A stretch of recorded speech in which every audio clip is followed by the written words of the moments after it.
All right, now I've adjusted every easy thing. I've taken my raw exposure,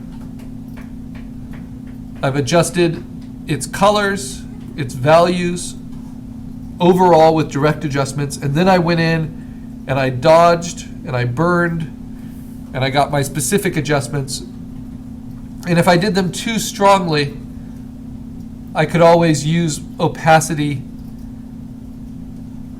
to moderate them. And now on a copy layer, I can also use the blur tool, which we haven't used much. And the blur tool I can use just like dodge and burn, but maybe a little bit bigger.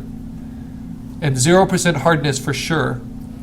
And a strength, I'm actually going to leave the strength at 100% because the blur tool can take a long time to see what it does. And I actually like my focus pool here. But if I wanted to take away focus from something, like away from this edge, for instance, I would just paint it with the blur tool. And it would slowly take that focus away.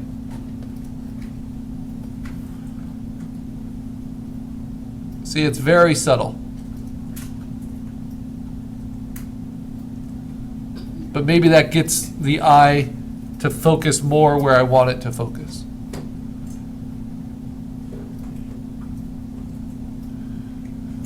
Yeah, I can live with that. So the blur tool is another direct tool adjustment we can make with the mouse. Okay, now I want to zoom out so I'm seeing the whole format. And there's another kind of dodging and burning I can do. And you'll notice on mine, my object's pretty centered, and I want the eye to really focus on these edges and on these textures and to kind of swim around it. But the eye gets kind of tugged away by this really strong rectangle. And so what I'm going to do is what's called vignetting.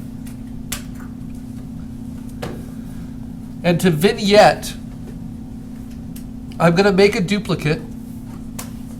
So Command J. And then I'm going to use my burn tool.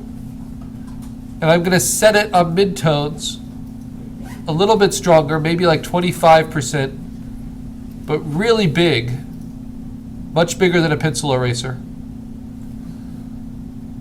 More like the size of a ping pong ball to my photo.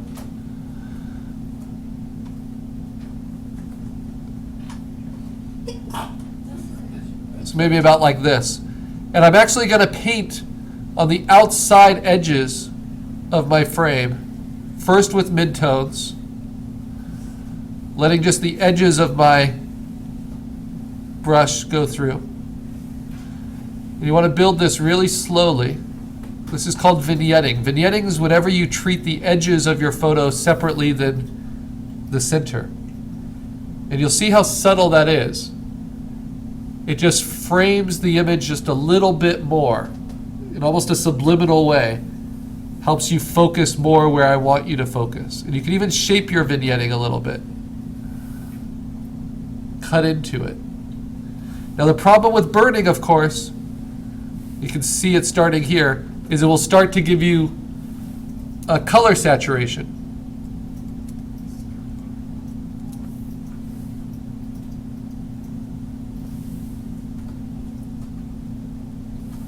So often how I will deal with that is I'll just select out around my object loosely like this and delete that from my burn layer so that my burn layer is an empty frame that I can play with, like so. And I can use a soft eraser. It's like replacing the background in your portraits. A large 100% opacity soft eraser. And I can kind of gradate in the background vignette. And you can vignette by lightening as well with the dodge tool. It doesn't always have to be burning. And that allows me to then adjust the color and the saturation in particular of the burn tool separate from my photo. You know, give it more color, like Andres Serrano might do. Or in my case, because I don't want the color to interfere with my object, take its saturation away.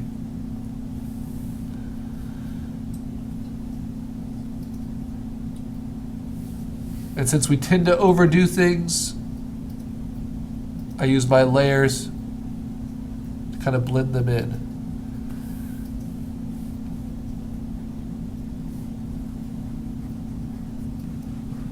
And I can even erase away from that burn layer without any negative repercussions.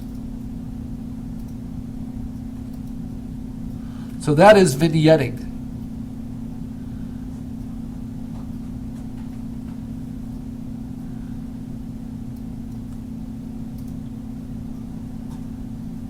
You want to keep it subtle.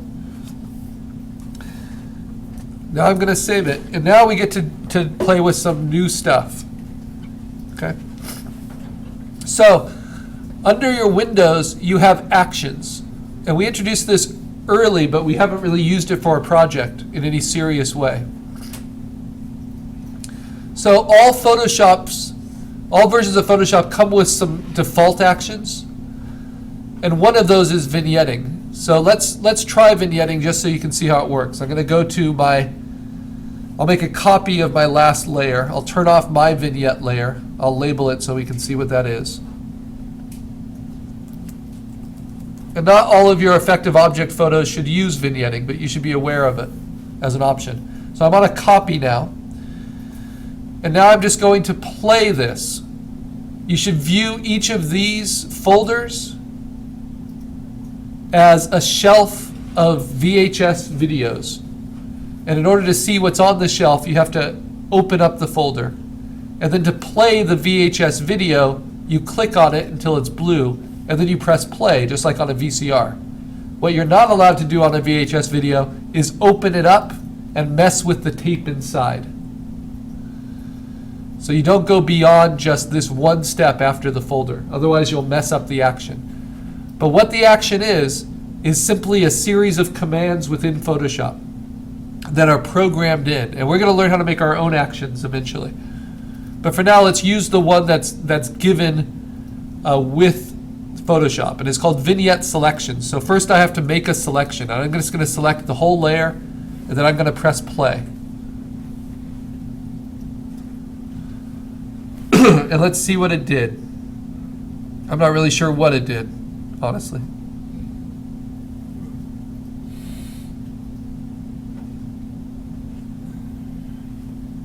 Didn't seem to do much. So let me go back in my history.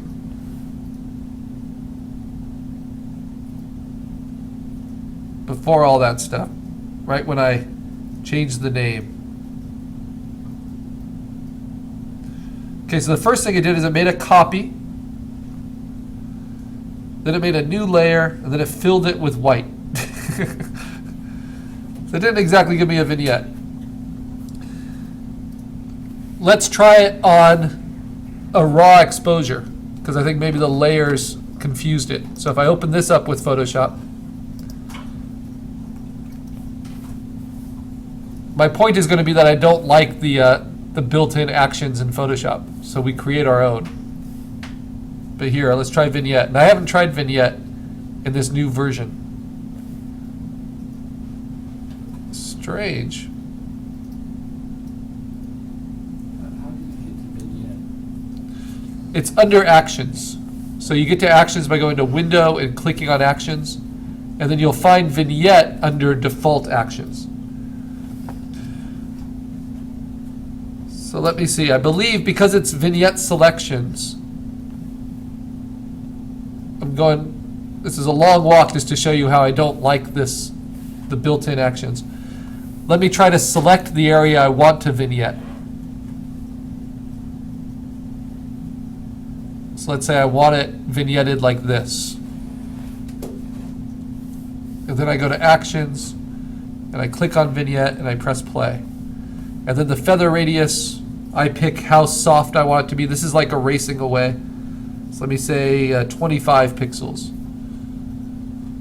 And so it will give me a white vignette with a feather frame that's slightly soft. So that's, pretty useless in Photoshop. But it did it in the right way. It did it by making a copy and then by putting like a background layer behind it. So that's how actions work, even the ones given to us by Photoshop.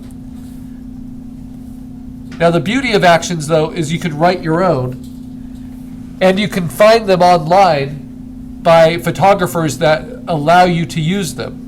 So black, white, and sepia is one that I've liked. But in order to use them, you want to flatten your image first. So what I'm going to do to set up my photo now for actions, I've done everything I can to make it what I want. Now what I'm going to do is make sure I save it with my name. And it's sample 3 PSD to the desktop. And now I'm going to do something we've never done, which is I'm going to save it as a TIFF format. And before I save it as a TIFF, I'm simply going to say layer, flatten image. Discard hidden layers. Now I have just one layer, and I want to be careful not to save this as a PSD. But I'm going to call it sample 3 test and change its format to TIFF with LZW compression, always LZW compression. What that allows is that this is a type of format that doesn't distort my image at all, but it does save space. And this is what we call an archive format. So when we print, we will print off of our TIFF flattened images. Okay? But what it allows us to do is now I have an image that has all my choices, but it's flattened and it's still full resolution. And then I can play different actions on top of it, like black, white, and sepia, for instance. And I've modified all these actions so that they'll open up as a different file that's named after the action. And then they have a series of adjustments. And my actions are basically made for taking a bad exposure and processing them. But this is already a processed exposure. So I would expect the actions to make them look really too strong, like that.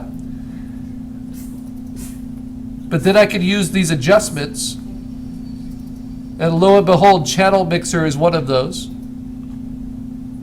Right. And I can decide, okay, which ones do I like? Which ones don't I like? Which ones help and how much do they help? So this is for making it black-white and for giving it a color. And then if I click on these adjustment icons here, I can change the different variables. So this sets up for me to be able to process it as a monochrome picture with varying levels of saturation. So maybe I like that.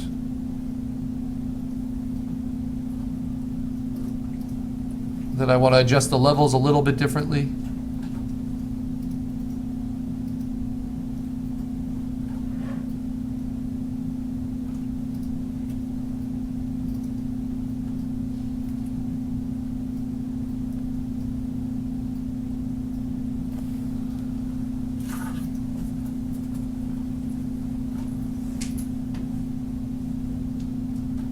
You see?